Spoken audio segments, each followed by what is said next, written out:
keempat orang tersebut pergi dengan menggunakan mobil Rani.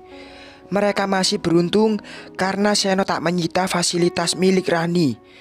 Romi yang mengemudikan mobil Rani berniat membawa mereka pergi ke apartemen miliknya yang pernah ditempatinya bersama Citra dulu.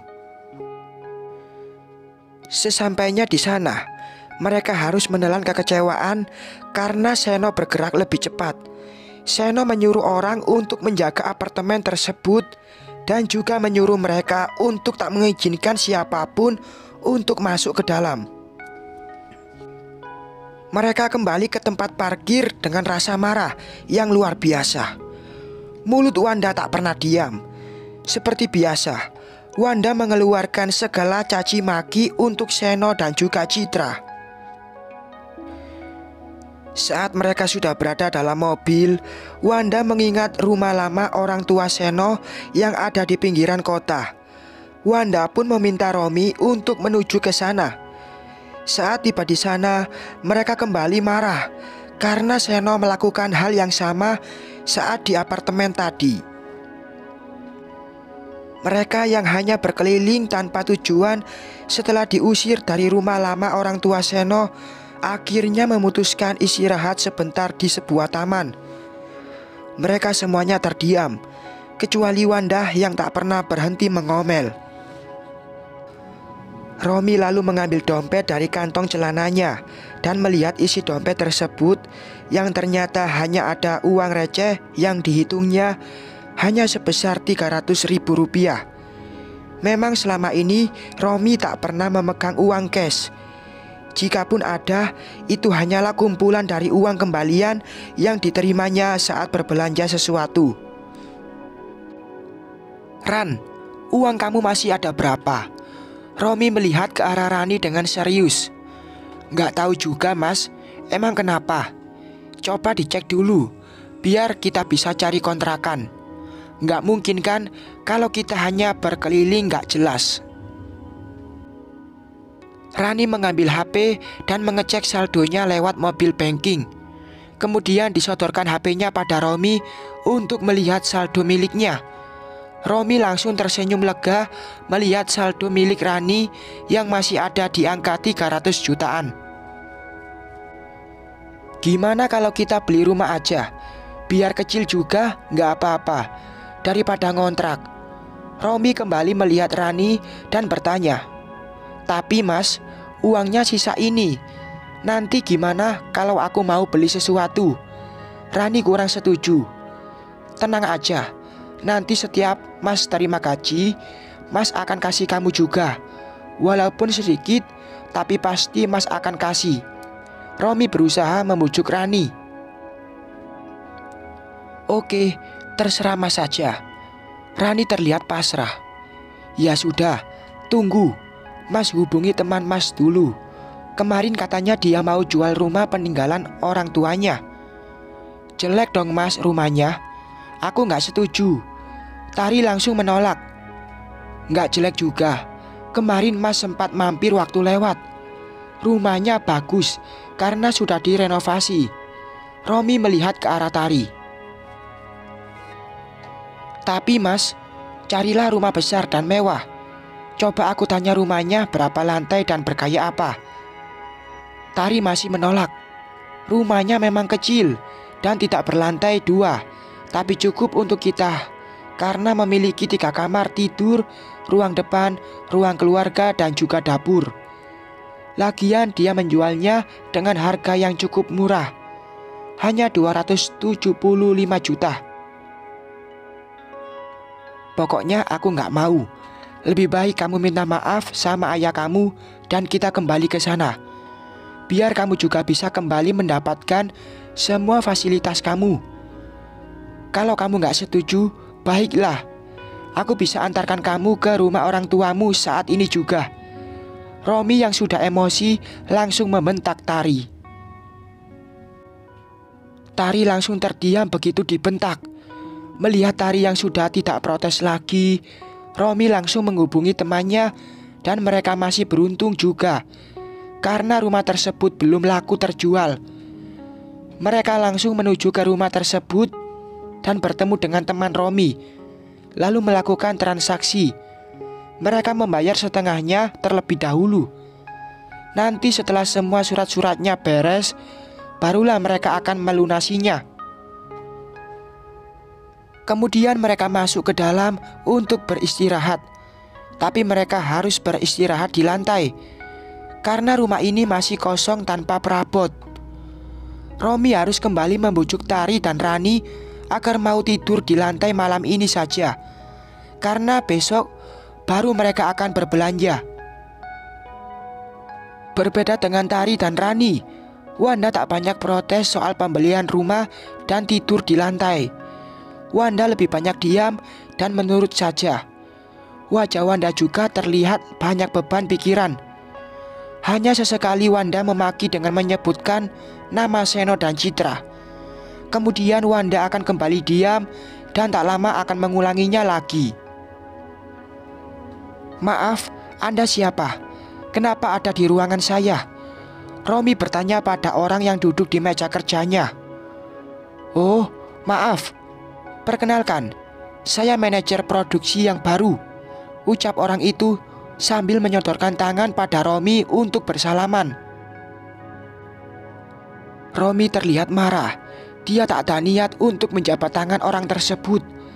Romi langsung keluar dan menuju ke ruangan Seno, karena Romi tahu ini pasti ulah Seno.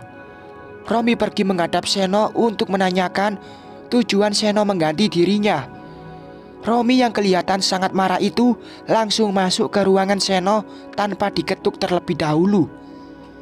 Seno yang mengangkat kepala dan melihat Romi kembali menunduk dan fokus dengan laptopnya. "Maksud papa apa? Ganti posisi aku?" Romi bertanya dengan menahan emosi. "Nggak ada maksud apa-apa, hanya pengen ganti saja," jawab Seno dengan santai. "Apa aku punya kesalahan yang fatal selama aku bekerja?" "Tidak ada, dan kinerja kamu bagus." "Lalu atas dasar apa papa mengganti posisi aku?"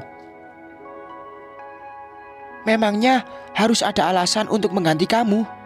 Ini kan perusahaan papa, jadi terserah papa mau melakukan apa." Seno menatap tajam ke arah Romi.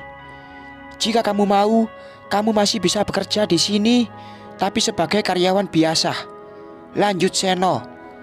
Romi yang memang sudah tak mau lagi berdebat langsung keluar dari ruangan Seno. Karena amarah yang luar biasa, Romi langsung pulang ke rumah. Saat sampai, Romi melihat keadaan rumah yang kelihatan sepi. Romi langsung masuk ke dalam tanpa suara. Romi yang tak mendapati Tari di kamar langsung menuju ke kamar Rani. Ternyata kosong juga. Romi pun pergi ke kamar Wanda. Di sana dia melihat Wanda sedang duduk termenung di atas tikar. "Mama nggak apa-apa." Romi berjalan menghampiri Wanda. "Kamu sudah pulang?" Wanda balik bertanya dengan suara yang lemah. "Iya, Ma, lagi malas saja," jawab Romi berbohong karena dia takut untuk jujur, sebab keadaan Wanda yang tidak stabil. "Tari sama Rani kemana, Ma?" "Mereka pergi buat beli perabot rumah." "Tumben Mama tak ikut. Biasanya kan Mama yang paling heboh." "Mama lagi malas aja karena harus naik taksi. Kan mobilnya Rani kamu bawa tadi." Iya. "Ya sudah, Mama istirahat. Aku juga mau istirahat dulu."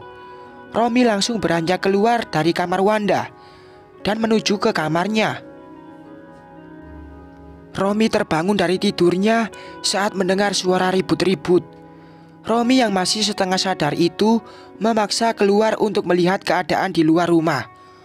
Mata Romi langsung terbuka sempurna, bahkan hampir melotot saat melihat Tari dan Rani yang baru pulang belanja perabotan rumah. Rani dan Tari berbelanja begitu banyak barang dengan merek terkenal, membuat kepala Romi menjadi pusing. Apalagi sekarang dirinya sudah tidak menjabat sebagai manajer lagi. Harusnya mereka bisa berhemat dan lebih mengutamakan kebutuhan dibandingkan keinginan. Romi hanya berdiri dan melihat.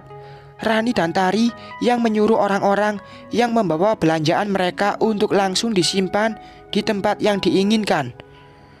Sedangkan Wanda terus berada di kamar dan sedikit pun dia tak keluar untuk melihat. Kalian belanja perabot rumah sebanyak ini dapat uang dari mana?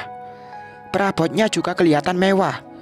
Romi langsung menginterogasi Tari dan Rani begitu orang-orang yang membantu mereka selesai dan pergi.